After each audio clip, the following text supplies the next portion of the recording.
Well, medicines reconciliation is an important issue, and it increasingly has been shown to be so, in that the proportion of patients where inadvertent changes to their medication on admission to hospital have deleterious effects it is quite pronounced.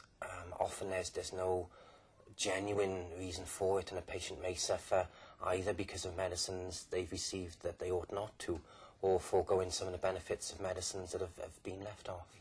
Or there are many, many examples of where things have gone wrong with regard to medicines reconciliation when a patient's been admitted to hospital.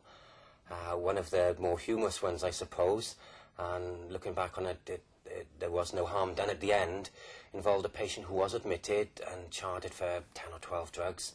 And routinely, a pharmacist will go through with the patient the medicines that they're on, comparing them with what's been brought in if they have. And most of them, the patient was nodding, yes, I was on that, I should be on that.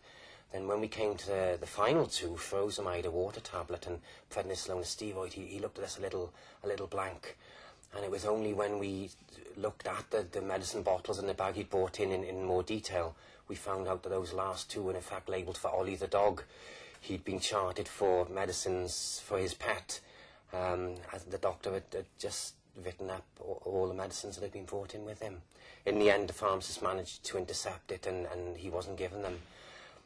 But even though that one we can look back on and is slightly humorous now, you could have examples of a brittle asthmatic whose parent is perhaps on a beta blocker. And again, in the rush to be admitted as an emergency to hospital, all the medicine bottles around are bundled into a bag. And if that brittle asthmatic was written up for a beta blocker, the outcome could well be disastrous. And there are many, many examples of that.